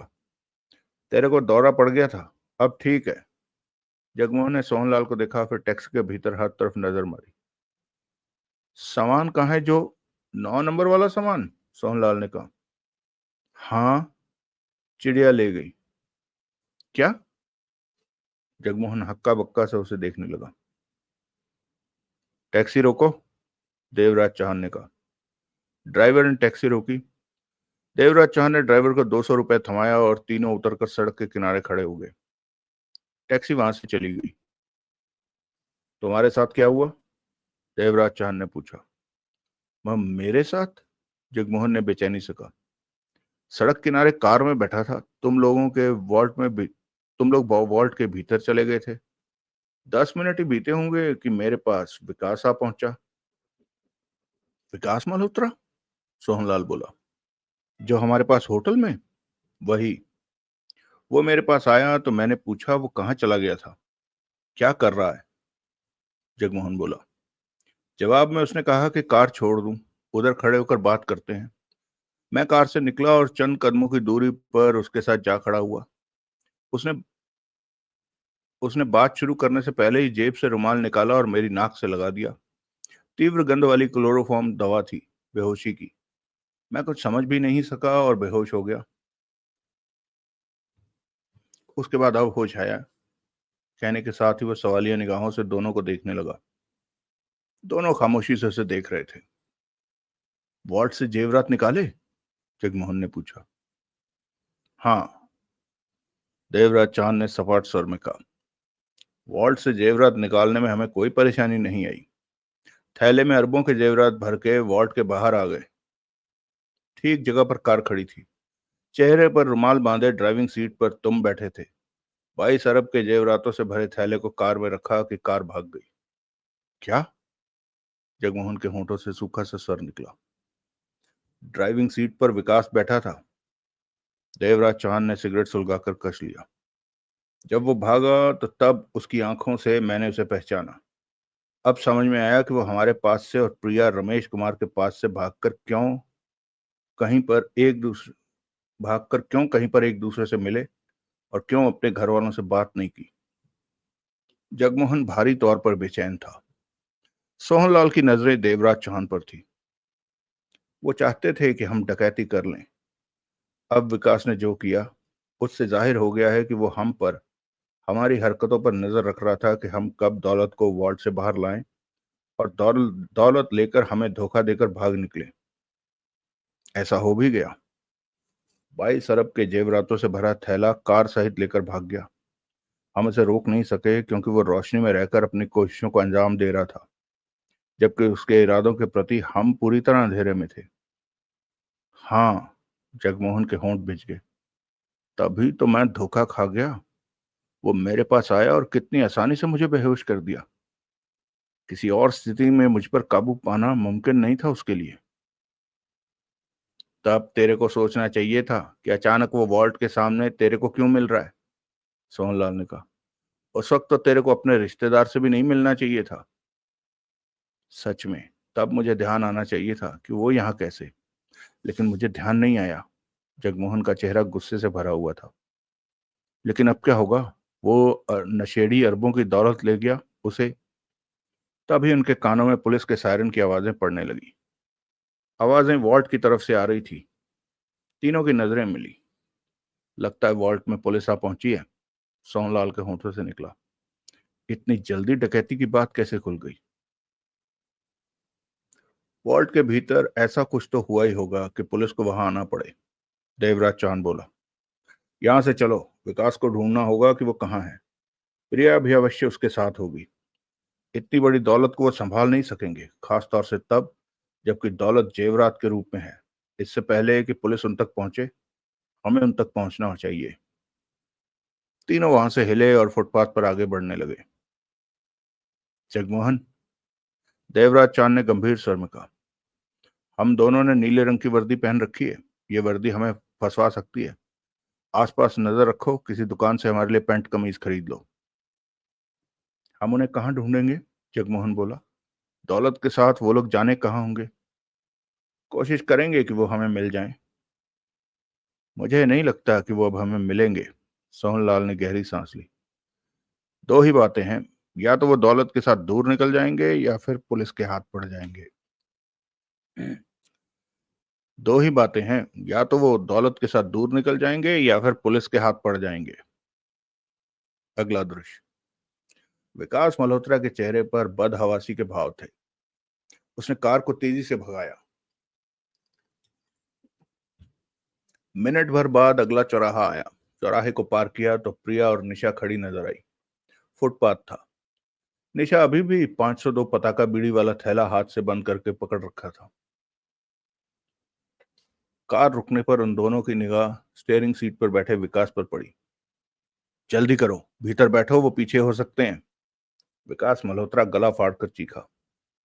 दोनों जल्दी से कार के भीतर पहुंची। निशा पीछे वाली सीट पर 22 अरब के जेवरातों पर भरे थैले पर जा बैठी। प्रिया विकास की बगल में। देवरा दरवाजे पूरी तरह बंद भी नहीं हुए थे कि विकास ने कार दौड़ा दी। क्या हुआ? प्रिया ने जल्दी से पीछे पड़े थैले पर नजर मारी। इसमें क्या है? वही जेवरात हैं। देवराज चांद इसे वॉल्ट से लाया था। तुमने देखा खोलकर? निशा ने पूछा। नहीं, वक्त नहीं मिला। खोलकर देखता या कार भगाता। थैले में कूड़ा करकट भर रखा हो तो कार भगाने से क्या फायदा? निशा ने तीखे स्वर में कहा। यह ठीक कह रही है विकास, पहले थैला खोलकर देख लो। प्रिया बोली। अभी कार रोकना ठीक नहीं है। देवराज चांद अपने साथियों के साथ पीछे हो सकता है। वो हम तक पहुंच गया तो गुस्से में किसी को भी जिंदा नहीं छोड़ेगा। मेरा दिल तो अभी तक धड़क रहा है। तुम कार चलाते रहो, निशा बोली। मैं थैले को खोलकर देखती हूँ। कहने के साथ ही निशा ने 502 पताका बीड़ी वाला थैला पास ही रखा और वॉल्ट वाले थैले के मुंह पर सख्ती से बंधी डोरी को खोलने की चेष्टा करने लगी। विकास तेजी से कार को दौड़ाए जा रहा था। डोज लेनी है, नशा टूट रहा है, प्रिया बोली और जेब से स्मैक निकालने लगी। मुझे भी जरूरत महसूस हो रही है, विकास मल्होत्रा ने सूखे होंठों पर जीभ फेर कर कहा। तो रोक लो कार कहीं पर। सड़क पर कार रोकना ठीक नहीं, ट्रैफिक वाले आ सकते हैं, हम फंस सकते हैं। किसी पार्किंग में रोक लो। तीसरे मिनट ही कार LIC बिल्डिंग के पार्किंग में खड़ी थी। वहां भीड़ थी, लोग आ जा रहे थे। पार्किंग में कारें भी नजर आ रही थी, परंतु किसी का ध्यान उनकी तरफ नहीं था। हर कोई अपने आप में व्यस्त कहीं पहुंच जाना चाहता था। निशा सख्ती से बंधी डोरी की गांठ खोलने में लगी थी। विकास और प्रिया कार में बैठे बैठे ही स्मैक की डोज लेने की तैयारी करने लगे। डोरी खुलते ही निशा ने जल्दी से थैले का मुंह खोला, भीतर झांका। उसकी सांस जहां की तहां ठहर गई। थैले के भीतर ठसाठस भरे जेवरात चमक रहे थे। उनकी खूबसूरती देखते ही बनती थी, परंतु वो इस वक्त एक दूसरे से लिपटे बिना मालिक के लग रहे थे। परंतु वो एक दूसरे से लिपटे बिना मालिक के लग रहे थे। पता नहीं क्या लिखा है, चलो। निशा ने वहां से नजरें हटाकर अगली सीटों पर बैठे विकास और प्रिया को देखा। वो दोनों डोज लेने में व्यस्त थे। कार में स्मैक लेने की स्मेल फैली हुई थी। तभी विकास मल्होत्रा ने गर्दन पीछे घुमाते हुए कहा, अभी तक डोरी नहीं खुली? खुल गई, दिखा। दोनों ने गर्दन पीछे की। निशा ने मुंह खोला। थैले में भरे जेवरातों को देखते ही उनकी आंखें फैल गई। हे भगवान, प्रिया के होंठों से निकला। 22 अरब के जेवरात है ये। इतनी बड़ी दौलत। निशा ने फौरन थैले को थैले के मुंह को बंद किया और डोरी बांधने लगी। क्या कर रही है, देखने दे, प्रिया बोली। फुर्सत में देखना, किसी दूसरे ने देख लिया तो गड़बड़ हो जाएगी, निशा गंभीर स्वर में बोली। कोई कुछ ना बोला। निशा ने थैले के मुंह पर डोरी बांध दी। विकास, प्रिया बोली, निशा को 1 करोड़ की कीमत के जेवरात दे दो, उसके बाद हम शहर से चले जाएंगे। ठीक है, विकास ने सिर हिलाया, फिर निशा से बोला, थैला खोलो। मुझे जेवरात देने के लिए? निशा ने उसे देखा। हाँ तुम, मैं ले लूंगी, मेरी फिक्र मत करो, अपनी सोचो। क्या मतलब? निशा ने पास ही मौजूद 502 बीड़ी वाले थैले में हाथ डाला और रिवॉल्वर निकाल ली। विकास मल्होत्रा की आंखें फैल गई रिवॉल्वर देखकर। ये क्या है?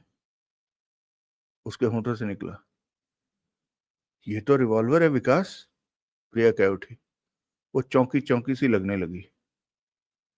ये वही रिवॉल्वर है जो मैंने दाढ़ी वाले से खरीदी थी, तब तुम्हें बाहर निकाल दिया था। ये वही रिवॉल्वर है जो मैंने दाढ़ी वाले से खरीदी थी, तब तुम्हें बाहर निकाल दिया था। विकास मल्होत्रा की आंखें सिकुड़ी। वो कट्टा बेकार है इस रिवॉल्वर के सामने। निशा ने रिवॉल्वर को कुछ नीचे ही रखा कि बाहर वाला कोई ना देख सके। अब तुम दोनों बाहर निकलो, यहां से चलते नजर आओ। तुम लोग बेवकूफ हो जो 1 करोड़ रुपया मुझे दे रहे थे। मैं तो इसमें से 1 रुपया भी तुम्हें नहीं दूंगी। 2200 करोड़ की दौलत है ये, सारी दौलत को मैं अपने पास रखूंगी। विकास और प्रिया की नशे से भरी नजरें मिली। ये क्या कह रही है विकास? बाहर निकलो, मैं मजाक नहीं कर रही। अगर तुमने मुझे यहां से जाने में कोई गड़बड़ की तो गोली मार दूंगी। कह दूंगी तुमने डकैती की है, ये रिवॉल्वर भी तुम्हारी है। मेरे हाथ में आ गई और मैंने गोली चला दी। पागल हो गई है ये। मुझे भी यही लगता है, प्रिया जल्दी से बोली। तुम ही लाई थी इसे, 50 लाख 60 लाख देना, फिर 1 करोड़ देने को कहा, और अब ये सब कुछ ले जाना चाहती है। विकास मल्होत्रा पर स्मैक का नशा आधा हो गया था। बात करो इससे कि 1 का 2 करोड़ ले ले। बाहर निकलो कार से, निशा उखड़ी। मुझे भीख देने की कोशिश मत करो, ये सारी दौलत मेरी है। प्लीज निशा, प्रिया समझाने वाले स्वर में बोली। बात को समझो, ये बहुत बड़ी दौलत है। तू क्या करेगी इसका? तेरे लिए तो 10 लाख भी बहुत है। अरबों की दौलत तेरे लिए बेकार। गोली मार दूंगी। निशा का स्वर सख्त हो गया। रिवॉल्वर चलाना कब सीखा? विकास मल्होत्रा की आंखें नशे में लाल हो रही थी। सीख रही हूं। निशा ने कठोर नजरों से उसे देखा। निशाना लगाऊं तुम्हारा? विकास मल्होत्रा होंठ भींचे निशा को देखता रहा। सुनो, विकास धीमे स्वर में समझाने वाले ढंग में कह उठा। हम लोगों के बीच का झगड़ा बढ़ रहा है। इस वक्त हम भी चोर हैं और तुम भी चोर हो। हमें शांति से मिलकर चलना चाहिए। अगर तुम्हें 1 करोड़ कम लगता है तो 10 करोड़ के जेवरात ले लो। निशा का चेहरा गुस्से से भर उठा। 10 करोड़ कम है विकास? उसके चेहरे के भावों को भांप कर प्रिया जल्दी से बोली। 50 करोड़ दे दो। ठीक है, मैं। बकवास बंद करो तुम दोनों। निशा दबे स्वर में गुर्रा उठी। कार से बाहर निकलो और चलते बनो, वरना मैं गोली मार दूंगी। ये सारी दौलत मेरी है, सिर्फ मेरी। विकास और प्रिया की नजरें मिली। निशा हाथ में दबाए रिवॉल्व निशा हाथ में रिवॉल्वर दबाए उन्हें देखे जा रही थी। ये तुम्हारी लाई हुई मुसीबत है। विकास ने प्रिया को घूरा। पहले तो ये ठीक थी, अब इसे जाने क्या हो गया है। निशा, विकास मल्होत्रा एकाएक कह उठा। हम तीन हैं, इस दौलत के 3 हिस्से कर लेते। मैं इसमें से एक पैसा भी नहीं दूंगी। सब कुछ मेरा है। मैं रानी बनकर रहूंगी। मेरे पास बंगला होगा, नौकर होंगे, कार होंगी। फिर शादी करूंगी, बहुत ही खूबसूरत युवक से।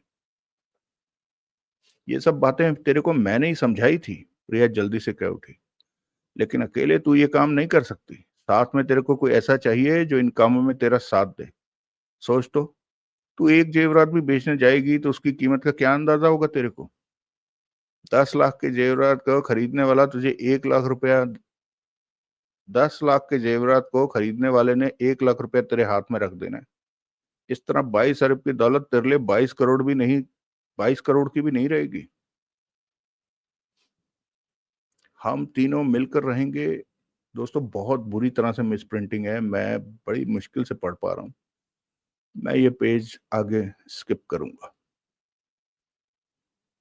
हम्म,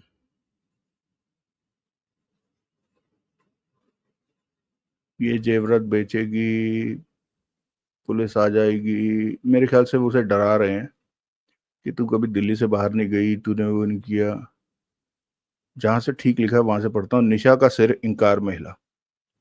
तेरे को मालूम है कि 20 कमरे वाला बंगला कहाँ मिलता है? निशा का सिर इंकार में हिला। तेरे को मालूम है कार कहाँ मिलती है? निशा का सिर पुनः इंकार में हिला। कल को जब तू किसी से शादी करना चाहेगी तो वो या उसके घर वाले नहीं पूछेंगे कि तेरे आगे पीछे कौन है, तेरे पास इतनी दौलत कहाँ से आई। ये भी हो सकता है कि वो तेरे को चोर समझें और पुलिस को खबर कर दें। निशा प्रिया को देखती रही। विकास मल्होत्रा चुप था। वो देख रहा था कि प्रिया निशा को लाइन पर लाती जा रही है। मेरे कहने का मतलब है कि जो बातें मैं कह रही हूँ इससे ज्यादा परेशान करने वाली बातें तेरे सामने आएंगी। तू अकेली इन बातों का मुकाबला नहीं कर सकती। हम लोग आपस में रिश्तेदार बन जाएंगे, जैसे कि तू मेरी बहन, बड़ी बहन बन जाना, या फिर विकास तेरा छोटा भाई बन जाएगा। इस तरह मिल मिलाकर हम लोग धीरे धीरे अपने अपने रास्ते चुन लेंगे। दौलत के साथ जिंदगी बिताना आसान नहीं होता, और भी कठिन हो जाता है। तेरे को अकेला देखकर कोई भी तेरा गला काट देगा। हम साथ होंगे तो बुरा इंसान पास आने की हिम्मत नहीं करेगा। निशा हाथ में रिवॉल्वर थामे प्रिया को देखे जा रही थी। जो भी हो, कम से कम इस वक्त तो उसे लग रहा था कि प्रिया सही कह रही है। इतनी बड़ी दौलत के साथ अकेले रह पाना ठीक नहीं, साथ में किसी का होना जरूरी है। वो दौलत की पहरेदारी करेगी या मौज मस्ती करेगी, साथ में कोई अपना होना जरूरी है। ये पैसे के लालच में दिखावे के लिए उसके अपने तो बन ही सकते हैं। ये पैसे के लालच में दिखावे के लिए ही सही उसके अपने तो बन ही सकते हैं। उसकी और इनकी मुसीबत इकट्ठी ही होगी। अपनी जरूरत को उसकी सहायता करेंगे। क्या सोच रही है निशा? उसे खामोश पाकर प्रिया बोली। मुझ पर अविश्वास मत कर। मैं जो भी कह रही हूँ भले के लिए कह रही हूँ। अगर तेरे को मेरी बात गलत लगती है तो तू ठीक बोलती है। निशा के होंठ खुले। मैं सच में ठीक कह रही हूँ। बाद में इसके या तुम्हारे मन में कोई बेईमानी आ गई तो? निशा ने गंभीर निगाहों से दोनों को देखा। क्या बात करती है? प्रिया कह उठी। तेरे को धोखा देकर हमने मुसीबत मोल लेनी है क्या? हम तीनों एक ही डोर से बंधे हैं। साथ रहेंगे तो सब ठीक रहेगा। हम में से एक भी जुदा हुआ तो गड़बड़ हो जाएगी। ये बात तो है, कह उठा विकास मल्होत्रा। हमारे पास इतनी दौलत है कि तीनों के लिए भी ज्यादा है। फिर धोखे वाली बात कहाँ से आ गई? जब तेरी शादी होगी तो अपने हिस्से की दौलत ले जाना। उसके बाद हम तेरे रिश्तेदार बनकर तेरे से मिलने आते रहेंगे। तेरे मायके की तरफ से दिवाली होली पर मिठाई भी तो आनी चाहिए, वो हम ले आएंगे। जब तेरे को बच्चा होगा तो उसके गले में सोने की भारी चेन डालेंगे। ये सब काम तो हम ही पूरे करेंगे। दौलत के साथ मेल मिलाप हो तो जीने का मजा कई गुना बढ़ जाता है।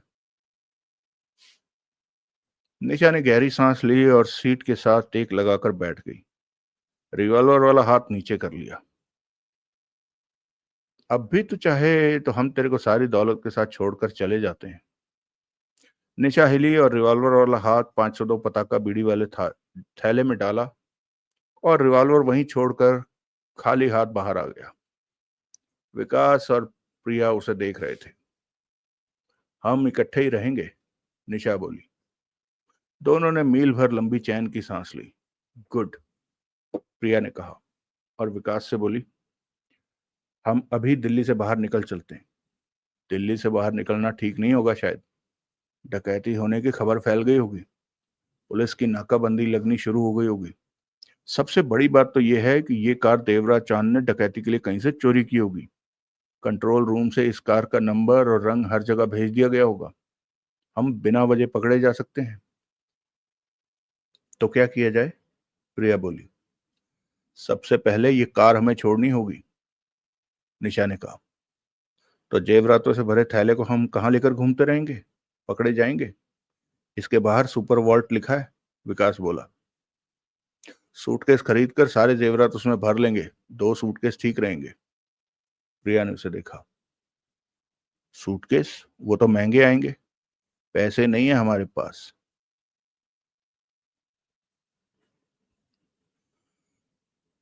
पैसे नहीं है, पैसे नहीं है इतने पास में। प्रिया ने विकास को देखा। निशा के पास हैं, वो अपनी ही तो है।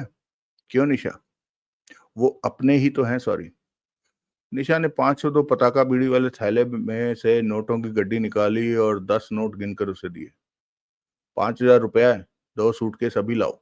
मैं कार में ही रहूंगी, दौलत के पास। प्रिया भी मेरे पास रहेगी, निशा बोली। तुम जाकर सूटकेस ले आओ। चोरी की इस कार को सड़क पर ले जाना ठीक नहीं। कार में ही जेवरातों को सूटकेस में डाल लेंगे। मैं निशा के पास हूं विकास, तुम सूटकेस ले आओ। नोटों को जेब में डालता विकास क्या उठा। मैं सूटकेस ले आऊंगा, दौलत भी उसमें रख लेंगे, लेकिन वहां से जाएंगे कहाँ? चुप्पी छा गई। वो एक दूसरे को देखने लगे। ना तो तुम दोनों घर ना तो तुम दोनों के घर जा सकते हैं, ना ही मेरे। विकास बोला। रहेंगे कहाँ और कुछ दिन छिपकर निकालेंगे कैसे? ओह, प्रिया बेचैन हुई। इस बारे में तो सोचा ही नहीं कि पहाड़गंज के उसी होटल में ठहर सकते हैं। विकास सोच भरे स्वर में कह उठा। वो कमरा अभी हमने खाली नहीं किया, हमारा पैसा अभी होटल में जमा है। कमरे की चाबी तुम्हारे पास है प्रिया? हाँ। प्रिया ने जेब में हाथ मारा। जेब में है। वहीं जाना ठीक है फिर। मैं सूटकेस लेकर आता हूँ, उसके बाद यहाँ से टैक्सी ले लेंगे पहाड़गंज के लिए। चलिए दोस्तों, आज कहानी को यहीं रोकते हैं। पहाड़गंज के लिए टैक्सी। इसमें जो एक चीज और अजीब है ना, वैसे तो है तो ये फिक्शन ही। हम्म, तो अजीब क्या मानना, लेकिन जो बात मैं अजीब कहने वाला था वो ये थी कि ये जो लड़का है, जो कि इतनी अमीर फैमिली का है,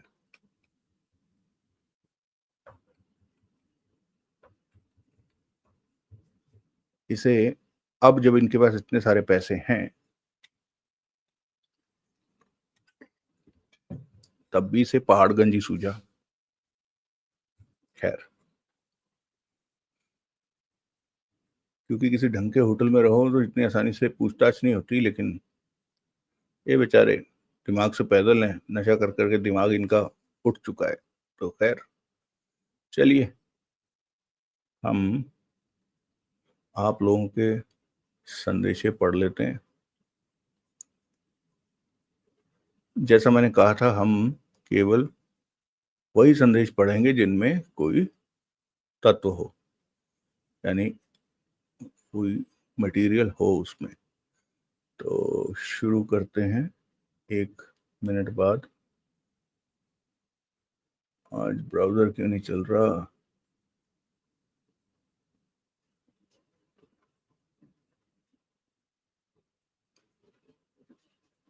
एक मिनट और दीजिए दोस्तों।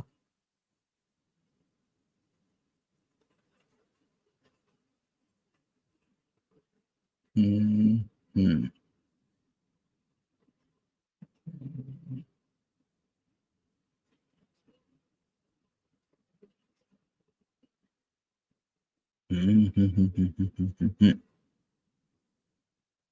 तो देखें, सबसे पहले किया हुआ है हरीश दोपहरी जी ने। नमस्कार विक्रम जी। नमस्कार भाई। ठेकेदार की कहानी तो अच्छी है, पर देवराज चांद की जो छवि हमारे मन में उससे मैच नहीं कर रही। अब मैच हो गई। देवराज चौहान को उसके साथ के ही लोग धोखा दे देते हैं। इस कहानी में एक्शन की कमी है। एक्शन भी हो गया, ऐसा हो गया कि मतलब बात ही छोड़ो। आशा है कि अगले भाग में फुल ऑन एक्शन देखने को मिलेगा। वैसे आपकी प्रस्तुति हमेशा की तरह अच्छी है। शुभ दिन, धन्यवाद। हाँ देखिए, एक्शन तो हो ही गया है। और केवल मुझे लग रहा है 2 भाग और रह गए हैं, तो कुछ ना कुछ तो होगा। लेकिन चोर पे मोहर पड़ जाना कितनी आसानी से होता क्या है ना, जब वो लड़की ने कहा ना, वो लड़की कह रहा हूँ, लड़की है, वो महिला है, चलो, उसने जब कहा निशाने की ये सारी दौलत मेरी है, तो अचानक मुझे ना, हमारे हम हिंदी के सर होते थे, वो हमें अलंकार सिखाते थे जब, तो जैसा कि आम तौर पर होता है, लोग बाग हिंदी की क्लास ठीक से लगाते नहीं है, क्योंकि सबको लगता है कि अरे कुछ ना कुछ तो लिख ही देंगे, पास होने लायक नंबर तो मिल ही जाएंगे। अब वहां जहां व्याकरण का केस आ जाता है, वहां पर फिर तो उनके डंडे मार मार के सिखाए गए जो दोहे थे, उनमें से एक दोहा मुझे याद आ रहा था। कनक कनक पे 100 गुना मादकता अधिकाय, उन्हीं खाए बराए जग, यहीं पाए बराए। वो बरा गई थी लड़की, महिला। चलिए, कृष्णा बहन का कमेंट है, बहुत ही सुंदर कहानी, बहुत अच्छी लिखी हुई है, आपकी प्रस्तुति का प्रयास बहुत अच्छा है, मेरे ख्याल से सबको सुनना चाहिए। ये आपने कमेंट किया है त्र्यंबकम पर। धन्यवाद कृष्णा बहन। ओके। अमर सिद्धू जी कह रहे हैं, विक्रम भाई तुम्हारी पेशकारी अच्छी है, लेकिन हमने कहानी के बारे में कहा था कि बोरिंग है, आपने गुस्सा कर लिया, जब एक्शन होगा तब ठीक है। नहीं नहीं भाई, गुस्सा नहीं किया था अमर जी। आपने कहा कहानी अच्छी नहीं लगी, मैंने कहा कि कोई बात नहीं, अगर आपको अच्छी नहीं लगी तो आप कोई और कहानी सुन लीजिए। आपने कहा ब्लैंकेट स्टेटमेंट दे दिया कि अच्छी नहीं लगी। अब देखो, होता क्या है कि जब हम, मैं मानता हूँ कि हाँ, आपने तो अपनी भावनाओं को जस्ट एक वर्ड में समेट देगा, यार अच्छी नहीं है। हालांकि अगर आप उसकी जगह लिखते कि वो क्यों अच्छी नहीं लग रही, तो ज्यादा तो उस पर बात हो जाती।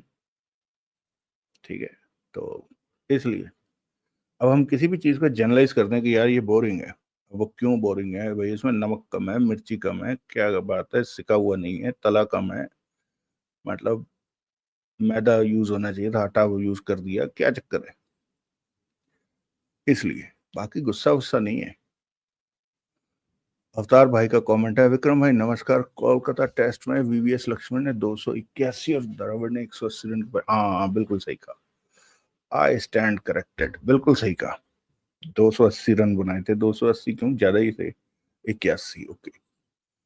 भारत को फॉलो ऑन मिला, फॉलो ऑन मिलने के बाद वो टेस्ट मैच जीता था, जो कि टेस्ट इतिहास का दूसरा मैच था जो फॉलो ऑन मिलने के बाद किसी टीम ने जीता था। हाँ हाँ बिल्कुल, ये इन दोनों के रन मैंने बताया था, और हरभजन की हैट्रिक, बस वही था कमाल, जिसने ऑस्ट्रेलिया की कमर तोड़ दी थी। योगेश शर्मा जी कह रहे हैं, 52 पत्ते पर इनका कमेंट आया है, मजा आया सुनकर, 1990 से नॉवल पढ़ना शुरू किया था, उससे पहले कॉमिक्स पढ़ते थे। हाँ, शुरुआत भाई जी कॉमिक्स से ही होती है योगेश शर्मा जी, हम भी पहले कॉमिक्स ही पढ़ते थे, फिर धीरे धीरे कॉमिक्स जो है वो बड़ी, क्योंकि आप बड़े हो जाते हैं, तो मतलब जब 10वीं 12वीं के लड़कों को कॉमिक पढ़ते हुए देखकर लोग मजाक करते हैं, तो कॉमिक अच्छी लगती है, लेकिन उसे हम घर के अंदर पढ़ते हैं। और फिर क्योंकि जब आप छोटे होते हो, आपको जरा बड़ा बनने की जल्दी होती है, तो बाद में समझ आता है कि नहीं यार, छोटे रहते तो ज्यादा मजा था, उस वक्त बड़ा बनने की जल्दी होती है, इसलिए उपन्यास पर हाथ डाल लेते हैं। और वैसे भी कॉमिक्स जल्दी खत्म हो जाती थी, उपन्यास पढ़ने में थोड़ा समय लगता है। देवरा चांद सीरीज के उपन्यास काफी देर बाद पढ़े, शायद 2010 के आसपास। पुनर्जन्म वाले उपन्यास के अलावा देवरा चांद के सभी उपन्यास पढ़े हैं, और अब 3 साल से ऑडियो में सुनकर मजा आ रहा है। अब शुरू और आखिर में और बीच में जगमोहन की बात पर हंस पड़ना, मजा आ जाता है। हाँ भाई जी, वो जब बात ही ऐसी की गई है कि हंसी निकल आती है, तो फिर हंसी छूट जाती है। धन्यवाद आपके कमेंट के लिए। सतीश सुशील त्यागी जी कह रहे हैं, हरिद्वार वाले, विक्रम भाई हम आपको धन्यवाद इसलिए कहते हैं कि आप हमारे लिए बहुत ही मेहनत करते हैं। ज्यादातर लोग नेट पर पैसा कमाने की सोचते हैं, आप बिना किसी लालच के हमारे लिए मेहनत करते हैं, और हम कुछ नहीं कर सकते आपके लिए। क्या करना चाहते हैं आप? चलिए आप करिए जो आप करना चाहते हैं, आप पर छोड़ा। मैं समझ गया, मैंने तो वैसे ही कहा था, क्योंकि आप एक ही कमेंट बारी बारी कर रहे थे। खैर धन्यवाद। बाकी जरूरी नहीं है कि एक ही काम को हर आदमी एक ही मकसद के लिए करे। खैर, धन्यवाद आपके कमेंट के लिए। कृष्णा बहन का कमेंट है 5वें नंबर पर ठेकेदार से। विक्रम भाई नमस्कार, कहानी बढ़िया है, डकैती डालने का अलग स्टाइल है, देखिए वहां से जेवरात कैसे निकालते हैं, बढ़िया प्रस्तुति हमेशा की तरह। धन्यवाद कृष्णा बहन। निकाल तो लिए और गवा भी लिए। यानी गौतम जी ने जब उसे सिक्योरिटी वाले के सर पर मारा ना, तब मुझे लगा अच्छा इसमें ना ये बातें, कहानी, मुझे लगता है अनिल मोहन जी ने या तो पहले सोची नहीं, जैसे वो गेट कीपर का गेट पास। ये बड़ी बेसिक सी बातें हैं। तो जब उन्होंने बताया होगा कि भाई, यानी वो भसीन ने या गौतम जी को क्या तब नहीं पता होगा कि भैया गेट पास तो लगेगा, इतना बड़ा थैला कैसे उठा के ले जाएंगे। अच्छा, मुझे लगा था कि कोई और स्कीम लगा लेंगे, क्योंकि होता क्या है कि जरूरी नहीं है कि आप सारी ऑफिस प्रेमिसेस को जानते हो। यानी किसी भी बिल्डिंग में सिक्योरिटी वाले तो डेफिनेटली जो है वो जानते ही होते हैं कि एक से ज्यादा एंट्री एग्जिट हैं बिल्डिंग के। आम आदमी को भले पता ना, आम एम्प्लॉयज को भी भले ना पता हो, सिक्योरिटी को पता रहता है।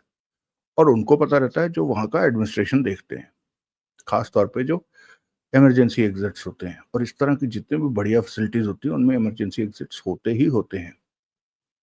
तो मुझे ये था कि शायद कोई ना कोई ऐसा रास्ता होगा जो, जैसे जैसे उसके पास था, वो क्या नाम उसका, जैम डिमोरा की बेटी के पास। तो लेकिन यहाँ से मतलब सीधा ऐसे करके, ऐसे कैसे आप ले जाने जाओगे भाई साहब, कार की सर्विस कराने जाओगे वो नहीं निकलने देते गाड़ी बिना गेट पास के। चलो, आपका एक और कमेंट आया है, ये भी ठेकेदार 5 पर ही है। विक्रम भाई आपने ठेकेदार भाग 4 पर मेरा कमेंट नहीं पढ़ा, अब बीच में छूट जाता है क्या? त्र्यंबकम का भी कमेंट नहीं पढ़ा आपने? नहीं कृष्णा बहन, किसी कारण ना ये आज दिखा है मुझे। देखो आपका कमेंट आज, और देवराज चौहान के चौथे भाग पर आपने कमेंट किया। एक मिनट, ऐसे कैसे हो गया? चौथे भाग पर, मुझे चौथे भाग पर जाकर देखना चाहिए।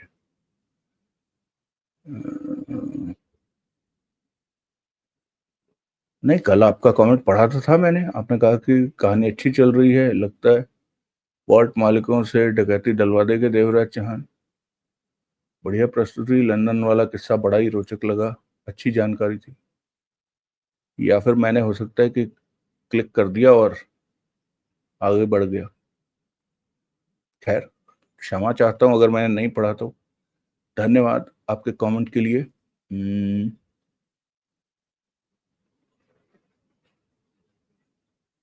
अगला कमेंट है योगेश जी का। सोहन लाल वहां आता है जहां तिजोरी खोलनी हो, या जब देवराज चौहान जगमोहन किसी परेशानी में हो। अच्छा, ये आपका भाव आया है मुखबिर पर, हाँ धन्यवाद। इसके बाद है शैलेश भाई का कमेंट है, कह रहे हैं कि आज की बातचीत लंबी हो सकती है। विक्रम भाई आपका स्वागत है, मैं लंबे समय बाद टिप्पणी कर रहा हूँ। सुरेंद्र मोहन पाठक सर का उपन्यास अपलोड करने के लिए धन्यवाद, हमेशा की तरह आपने उपन्यास का नाम बदल दिया था मुझे लगता है। जी हाँ, अगर ऐसा है तो कृपया मूल नाम बताएं, वो भी लिखा हुआ है। सुनील मेरा पसंदीदा चरित्र है, मुझे देवराज चौहान भी पसंद है, लेकिन हमें दोनों दोनों में बहुत अंतर है। एक ईमानदार पत्रकार है, दूसरा डकैत है। मुझे बहुत खेद है, लेकिन मैं देवराज चौहान का महिमा मंडन नहीं कर सकता। नहीं, ऐसी बात नहीं है। आपने ना, होता क्या है ना कि जब हम भारत का समाज, हम प्रेजुडिस्ड लोग हैं। क्या कहेंगे प्रेजुडिस को? क्या मीनिंग हुआ प्रेजुडिस का कि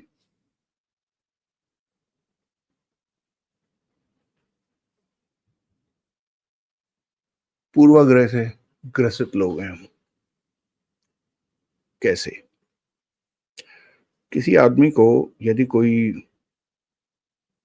सोशल स्टेटस वाला आदमी उसकी तारीफ कर देगा तो हमारा 50% तो मन एक्सेप्ट कर ही लेता है उस आदमी को, हालांकि हमारी उसके साथ कोई डीलिंग ना हुई हो। मैं अपनी बात को पूरा करता हूँ।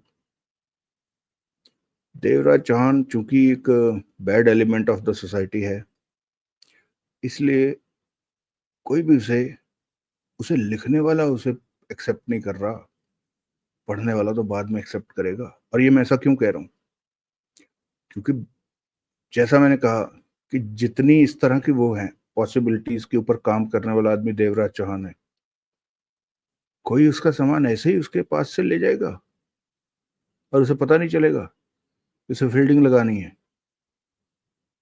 यानी वो, और आप देखिए हर उसमें होता है ये, हर कहानी में,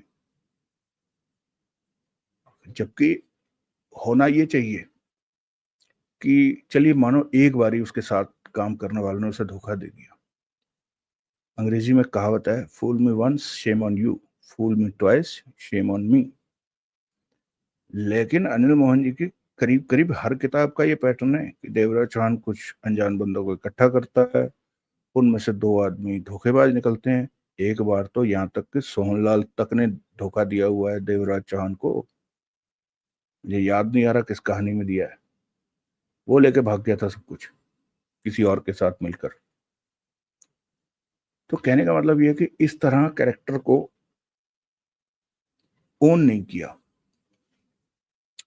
वहीं सुनील है, उसे इतनी बुरी तरह से ओन किया हुआ है कि उसके पापों को या उसकी बुराइयों को ढकने की कोशिश की गई है।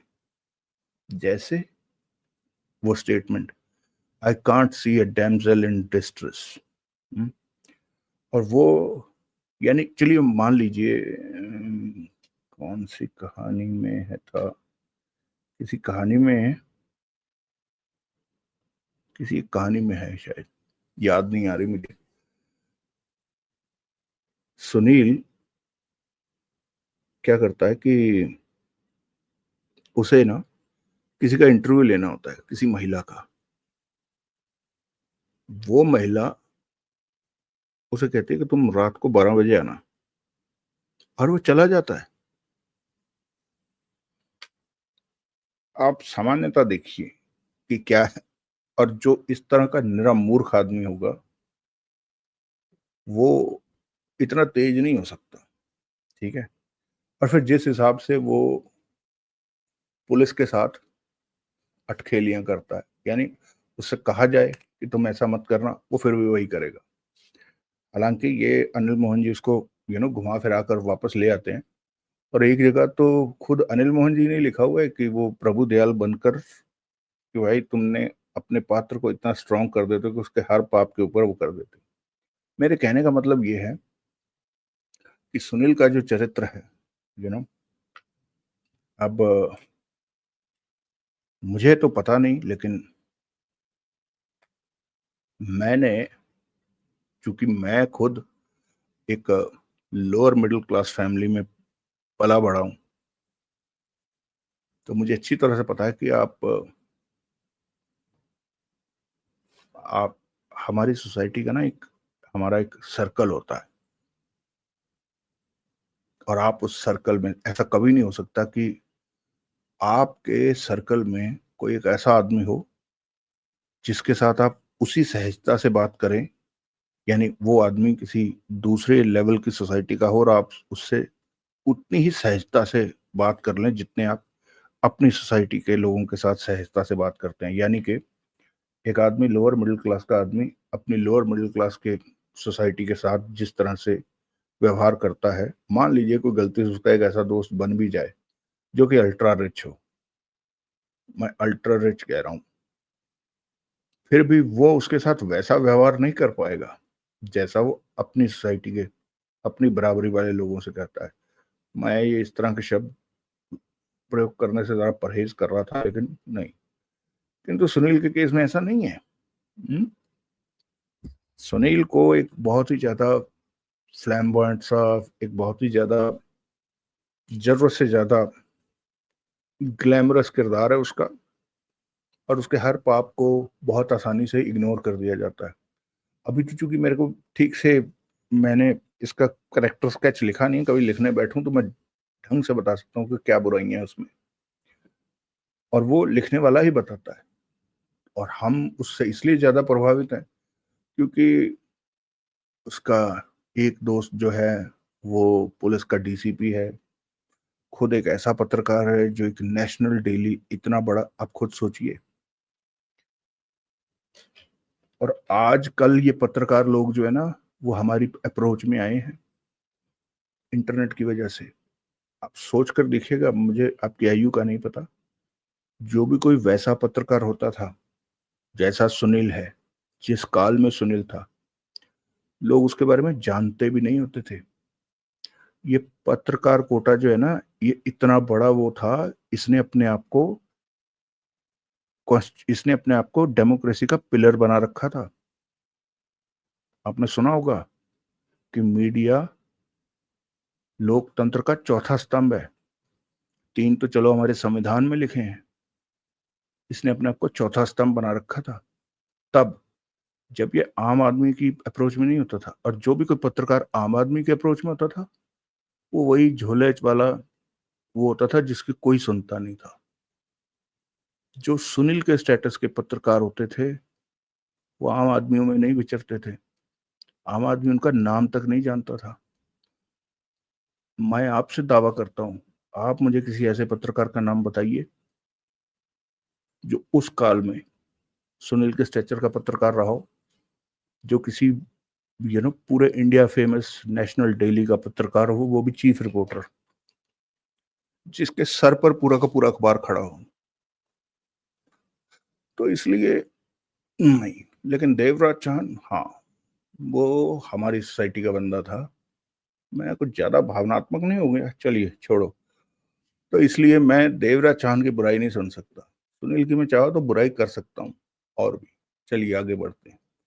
जब बात क्रिकेट की हो रही है तो हम उस मैच को कैसे भूल सकते हैं। दिनेश कार्तिक ने बांग्लादेश के खिलाफ फ्लैट छक्का लगाया था। वर्तमान कहानी पर आते हैं। कहानी बहुत अच्छी है। मोरल ऑफ द स्टोरी, सारे जहां से अच्छा हिंदुस्तान हमारा अब मेरी नवीनतम रिंगटोन है। अच्छा, आपने कर ली? मैं सोच रहा था, फिर मैंने कहा छोड़ो। मैंने बहुत कुछ लिखा है, मुझे सहन करने के लिए धन्यवाद। नहीं नहीं, ऐसी बात नहीं है, सहन करने की बात नहीं है। और मैंने भी मेरे ख्याल से 5-7 मिनट तो बोल ही दिया, हालांकि आपकी भावनाओं के विरुद्ध ही बोला है, तो क्षमा कीजिएगा, लेकिन मैंने अपनी भावनाएं रखी हैं। और रही सी बात ये कि हाँ, वो भी देखो, मैच तो ऐसे थे और ये होता क्या है कि हमारी हमेशा आज की जीत जो है ना, वो इम्पोर्टेंट होती है। और ये ऐसा ही था जैसे जब हम स्टूडेंट एज में थे, तो जैसे मान लो एग्जाम होने वाला होता था और हर साल हमारी भगवान से यही प्रार्थना होती थी, भगवान इस बार निकाल दे, अगली बार से पहले दिन से ही पढ़ूंगा। और वो हर साल की प्रार्थना रहती थी हमारी। ठीक है, तो ये, हाँ, हर मैच है, लेकिन दिनेश कार्तिक ने भी जहां पर हमारी इज्जत बचाई, उसे तो बेचारे को कोई याद नहीं करता। ऐसे बहुत से इंस्टेंसेस हैं जहां लोग भूल जाते हैं, जैसे वर्ल्ड कप में गौतम गंभीर का रोल। बहुत रेयर लोग जानते हैं कि एक एंड पकड़े रखा उसने, अगर वो ना पकड़ता तो सब कागज की तरह गए थे। धन्यवाद आपके कमेंट के लिए। एक और कमेंट किया आपने, मैं आपकी नौकरी की मजबूरी को समझ सकता हूँ, लेकिन इतना बड़ा ब्रेक मत लीजिए। कहाँ लिया भाई ब्रेक? वो तो मैं बताकर गया था यार, वो तो काम की बात थी इसलिए। अ, कृष्णा बहन का कमेंट आया है। अच्छा, ये त्रिम्बकम पर अति सुंदर शिव और दक्ष का वार्तालाप तो बहुत ही सुंदर है। ऐसा लग रहा था कि सुनते ही रहे। बहुत बढ़िया उपन्यास लेकर आए हैं विक्रम भाई, बहुत बहुत धन्यवाद। जी हाँ कृष्णा बहन, मुझे इतनी वो थी, इच्छा हो रही थी, और अब आपने फिर से इच्छा जगा दी है, तो मैं इसे पोस्ट करने के बाद अगला भाग पढ़ के ही सोऊंगा। खैर, ये मुझे वाकई, मैंने केवल शुरू के 3 या 4 पन्ने पढ़े और मुझे लगा कि ये पढ़ना चाहिए। कहानी का नाम कोई और है। मैंने जानबूझ के अपना नाम दिया हुआ है इस कहानी को, क्योंकि जिस किसी ने भी कहानी लिखी है, उसने कहानी को ऐसा नाम दिया है कि उसको देखते ही आदमी, मुझे लग रहा है, किताब हटा देता होगा सामने से। मैंने तो ऐसे ही एक्सीडेंटली पढ़े पन्ने, तो मुझे अच्छी लगी। अ, ठीक है, भूपेश वाघमारे जी कह रहे हैं विक्रम भाई बहुत बढ़िया नॉवल की कहानी।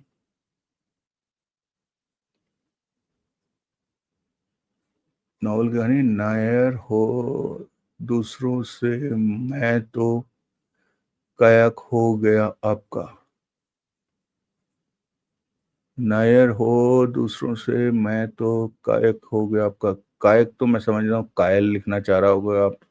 एल और के साथ साथ ही होते हैं, तो ये क्या है? कहानी नायर हो दूसरे से। चलिए, बुरा मत मानिएगा, ये समझ नहीं आया आपका कमेंट, तो मैं इसे ऐसे ही छोड़ रहा हूँ। हाँ, एल और के तो आसपास हैं इसलिए हो गया होगा। खैर, धन्यवाद आपके कमेंट के लिए। और मैंने अब, मुझे नहीं लगता कि मैंने कोई कमेंट छोड़ा होगा। चलिए, तो आज के एपिसोड को फटाफट क्लोज करके आप लोगों तक पहुंचता करें। मिलते हैं हम अगले भाग में। तब तक के लिए भगवान से प्रार्थना है आप सब सुखी रहें, स्वस्थ रहें, खुश रहें। जय हिंद, वंदे मातरम।